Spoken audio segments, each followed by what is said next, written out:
Before I say a single word about the trap itself, I need to address the one assumption that causes more seniors to click away from videos like this one, and quietly costs them thousands of dollars every year as a result. Some of you hear Social Security trap and immediately think this is for people who are struggling, people who are barely getting by. And if you have a pension, some savings, maybe a house that has gone up in value, you assume this video has nothing for you. You are already fine. And some of you hear it the other way. You think this is some complicated wealth strategy for people with accountants and investment advisors.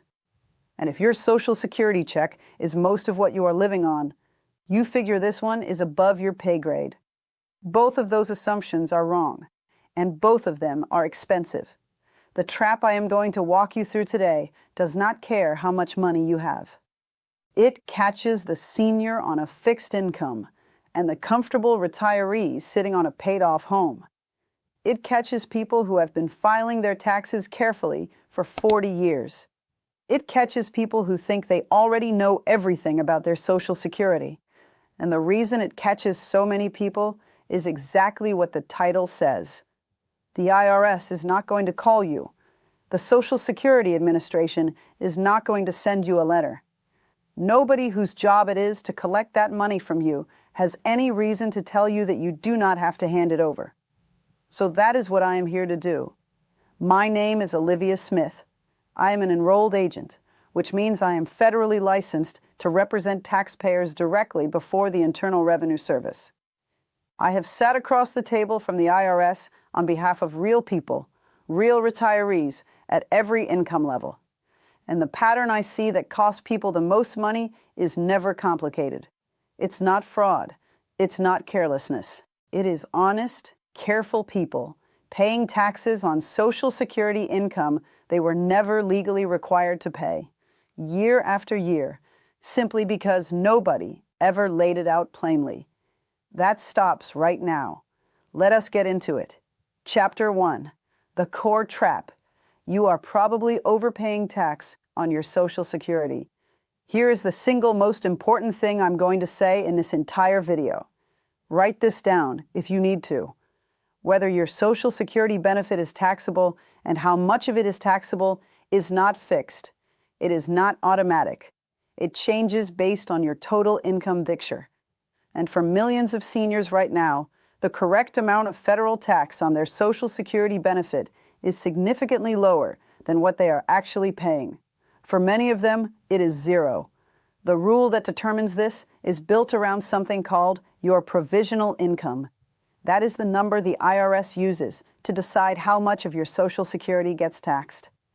Here's how it works in plain English. You take all of your other income, wages if you are still working, pension payments, withdrawals from a traditional IRA or 401k, investment income, even tax-exempt interest from municipal bonds, and you add half of your annual Social Security benefit to that number. The result is your provisional income. Now there are two lines. If you are single and your provisional income comes in below $25,000, 0% of your Social Security is taxable. None of it. If you are married filing jointly, that lower line is $32,000. Below that threshold, your benefit is completely off the table. The IRS cannot touch it. As your provisional income climbs above those numbers, up to 50% of your benefit can become taxable.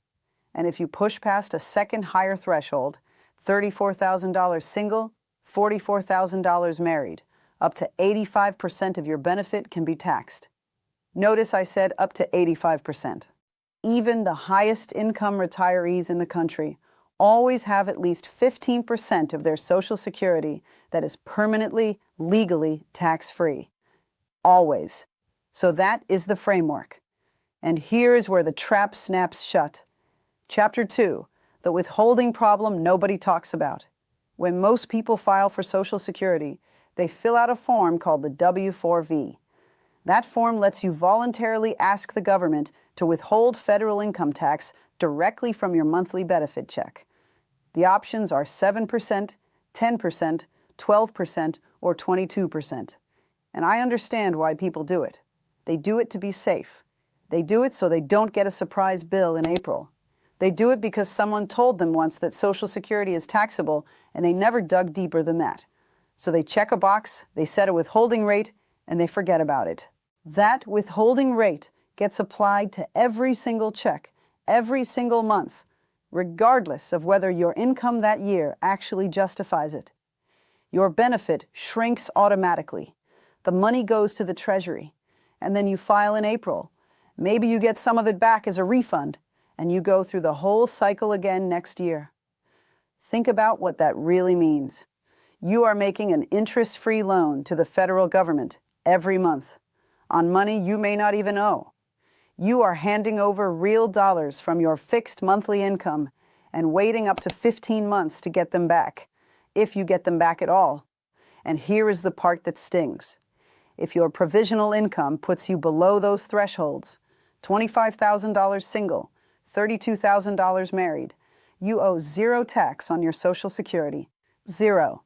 But if you set up withholding years ago and never revisited it, the government is still quietly pulling money from your check every month like clockwork. The fix exists. You file a new W-4V. You adjust the withholding to match what you will actually owe. Or you stop it entirely if you owe nothing. One form, done. But you have to know to do it, and you have to do it yourself, because nobody is going to do it for you. Chapter 3, the new deduction that makes this even more important right now. There is a second layer to this trap, and it is time sensitive. So I need you to pay close attention here. There is a new law. You may have heard it referred to as the One Big Beautiful Bill, and buried inside it is something called the senior bonus deduction. Starting with the 2025 tax year, which is the return you will file in early 2026. Every person who is 65 or older gets an additional deduction of up to $6,000. If you are married and both of you are 65 or older, that is $12,000 added to your deductions. And here is what makes it powerful in the context of everything I just told you. This deduction stacks. It sits on top of your regular standard deduction. It sits on top of the existing extra deduction that seniors already get for being over 65. You do not have to itemize. You do not have to give anything up. It simply adds to the pile. What does that do to your Social Security tax situation? It lowers your taxable income. And when your taxable income drops, your provisional income calculation shifts. Seniors who are right on the edge of the 50% threshold may find themselves dropped below it entirely. Seniors who are already in the 0% zone may find they do not need to file a federal return at all. This deduction is available in full to single filers with income up to $75,000 and to married couples up to $150,000. It phases out gradually above those numbers and does not fully disappear until $175,000 single or $250,000 married. So this is not just a low-income provision. The comfortable middle-class retiree, the couple living on $110,000 a year between two Social Security checks and a pension, gets real money here too. But here is the urgency. This is temporary. As the law stands today, the senior bonus deduction exists for 2025, 2026, 2027, and 2028. 4 years unless Congress acts to extend it. That means you have a window. Use it every single year it is available, because there is no guarantee it will still be there when the window closes. If you use tax software, it should ask your age and apply it. If someone prepares your return, you ask them directly whether they applied the senior bonus deduction. Do not assume. Verify. Chapter 4. The withholding trap inside your Medicare premium. Now I want to bring in a third layer of this same trap, because it operates through the exact same mechanism. Silent, automatic deductions from money you are already counting on. And most retirees have no idea it is adjustable. This one is called IRMAA, the Income-Related Monthly Adjustment Amount. It is a surcharge that Medicare adds on top of your Part B and Part D premiums once your income crosses certain thresholds. And it is collected the same quiet way as the Social Security tax withholding, as an automatic deduction from your monthly benefit check. Here is the trap inside the trap. The income Medicare uses to calculate your IRMAA surcharge is not your income right now. It is your income from 2 years ago based on the most recent tax return on file. So picture this. You are 64, still working, earning a solid salary. You retire at 65. Your income drops significantly. But 2 years later, Medicare looks back at that old tax return from when you were still working and assigns you a premium surcharge based on money you are no longer earning. The surcharge gets quietly deducted from your Social Security check every month, and most people just accept it because it shows up automatically and looks official. It doesn't have to be permanent. There is a form called the SSA 44. It is a life-changing event appeal. Retirement is specifically listed as a qualifying life-changing event, alongside things like the death of a spouse, a divorce, or a significant drop in income. You file that form, you document your current income situation, and Medicare recalculates your premium based on where you actually stand today, rather than where you stood 2 years ago. I have seen that single form return thousands of dollars a year to retirees who had no idea it existed. And the reason most people never file it is the same reason running through this entire video. Nobody tells you. The surcharge shows up. It looks correct, you pay it. The cycle repeats. Chapter 5. The free help you are probably not using. Now let us talk about the fifth piece of this, because everything I've described so far has one thing in common. You need to know your actual numbers to act on any of it.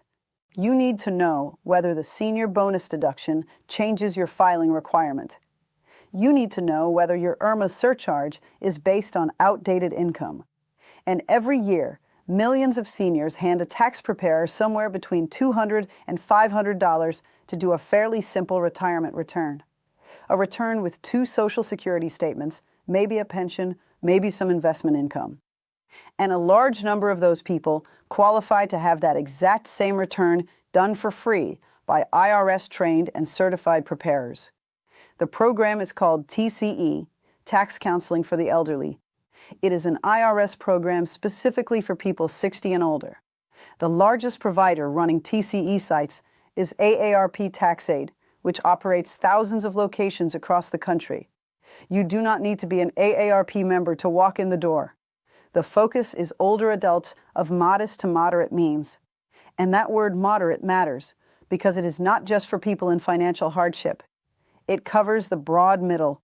On top of that, the IRS now has its own free direct filing options for people comfortable working through their return online. I will be honest with you. I am an enrolled agent. There is a real argument that I am talking myself out of business by telling you this. But if your return is straightforward, Social Security income, a pension, some investment statements, nothing unusual, then paying a chain $300 for 45 minutes of data entry is optional. The law built you a free, qualified alternative, and your age makes you eligible for it regardless of income level. Now, if your situation is genuinely complicated, a business sale, rental properties, a complex estate, large IRA conversions, then yes, pay a real professional. It is worth every dollar. But know the line. Know which side of it you are on. And if you are on the straightforward side, use the resource that already exists for you. Chapter 6. The 3 moves that can be worth more than everything else combined. I want to be direct about who these last 3 are for. Everything above applies across the income spectrum. These 3 moves are for the retiree who has built up some money, a home that has appreciated, an investment account, a traditional IRA with a balance. If that is not where you are, the earlier sections already covered you. But if you have built something, these are worth your full attention. The first one is the home sale exclusion. There is a fear that lives quietly in the back of a lot of retirees' minds. You bought your home 30 years ago for $80,000. it is worth $450,000 today. And the thought of selling it, downsizing, moving closer to family, freeing up that equity, feels dangerous because you assume the IRS is going to take a large cut of that gain. In most cases, that tax bill does not exist. There is a rule called the home sale exclusion. If you have lived in your home as your primary residence for at least 2 of the last 5 years, you can exclude up to $250,000 of gain from federal tax if you are single, and up to $500,000 if you are married filing jointly.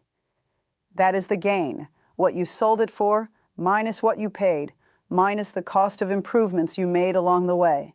So that couple who bought at $80,000 and is selling at $450,000 has a gain of roughly $370,000. As a married couple filing jointly, they exclude $500,000.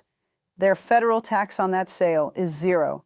They have been living in a house that no longer fits their life, paralyzed by a tax they were never going to owe. If you are in that situation, run the numbers with someone before you let fear make the decision for you. The second move is the 0% capital gains bracket. This one is one of the best kept secrets in the entire tax code, and retirees are uniquely positioned to take advantage of it. When your taxable income falls below a certain threshold, the federal tax rate on long-term capital gains, profits from selling stocks, funds, or other investments you have held for more than a year, drops to 0%. Not 15%, not 20%, zero. For 2025, that threshold is roughly $48,350 for a single filer and $96,700 for a married couple filing jointly. And remember, that is taxable income, meaning income after your deductions come out. So with the standard deduction and the new senior bonus deduction stacked together, a couple with well over $100,000 in gross income can still land below that line and sell appreciated investments without owing a single dollar of federal tax on the gain. Retirees are in the perfect position to use this, particularly in the years right after you stop working and before your required minimum distributions kick in and push your income back up. That is your window. A strategically timed harvest of long-term gains in a low-income year can be completely tax-free. Instead of letting appreciated assets pile up and get taxed heavily later, you sell in the years when your income is lowest and you pay nothing. This is not a loophole. It is exactly how the tax code is written. And it is something your tax preparer should be helping you plan around, not just reporting after the fact. The third move is for anyone 70 and a half or older who gives to charity and has a traditional IRA. It is called a Qualified Charitable Distribution, or QCD. Once you reach age 70 and a half, you can instruct your IRA custodian to send money directly from your IRA to a qualifying charity, up to $108,000 per year. That money never lands in your bank account. It goes straight from the IRA to the organization, and it is completely excluded from your taxable income. Here is why that matters more than a regular charitable deduction. Most retirees today take the standard deduction, which means their charitable giving earns them no additional tax benefit at all. You are already taking the standard deduction. Adding a donation on top does not move the needle because you are not itemizing. The QCD bypasses that problem entirely. The money never shows up as income in the first place. That is better than a deduction because it lowers the base income number that everything else flows from. Your Social Security taxation, your IRMAA surcharge calculation, your Medicare premium. All of it benefits when that income number is lower. And once you reach the age where required minimum distributions are mandatory, a QCD counts towards satisfying that requirement. So instead of being forced to pull money out, pay tax on it, and then donate what is left, you send it directly to the cause, satisfy your required withdrawal, and pay zero tax on any of it. If you give to your church, your local food bank, a scholarship fund, anything, and you have an IRA. This is one of the most powerful tools available to you right now. Chapter 7, the one idea that ties everything together. In every single case I walked you through today, the law is already on your side. The provisional income thresholds are in the tax code. The W-4V adjustment is available on the Social Security Administration's own website. The senior bonus deduction is in the new law. The SSA 44 appeal form is on the government's website right now. The free tax help is funded and staffed and waiting. The home sale exclusion, the 0% bracket, the qualified charitable distribution, all of it is real, all of it is legal, and none of it is automatic. The government does not refund you for a rule you did not claim. Nobody mails you a check for the deduction you forgot to take. The withholding keeps coming out of your check every month until you file a form and tell it to stop. The IRMAA surcharge keeps landing until you appeal it. The tax on gains you did not have to pay keeps showing up until you understand the bracket you are actually in. Being legally exempt from a bill and actually not paying it are two completely different things. The entire gap between those two things is knowledge and action. And that is exactly why I put together a free retirement tax checklist that walks through every item we covered today: what to claim, which form to use, and what deadline to watch. You can go through it line by line before you file this year and make sure you are not leaving a single dollar sitting on the table. To get it, go to oliviasmith.com/checklist. That link is also in the description below. Print it out, keep it with your tax documents, go through it before April. Before I go, one last thing. Send this to one person in your life who is over 65 or getting close. A parent, a neighbor, someone from your congregation. It does not matter whether they are living on a single Social Security check or sitting on a retirement account they built over 40 years. The odds are strong that at least one of the traps I described today is quietly costing them money right now. And the one thing standing between them and keeping that money is simply knowing that the rule exists. That one share might be the most valuable thing you do for them this year.